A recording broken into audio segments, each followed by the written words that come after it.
Do you guys remember where you were the first time you burped in your mask?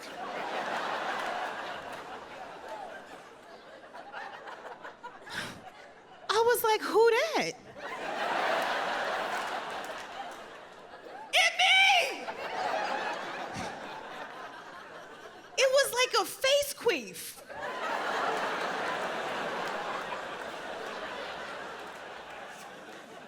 I was shooketh. I had to call my husband and apologize for queefing in his face for 11 years.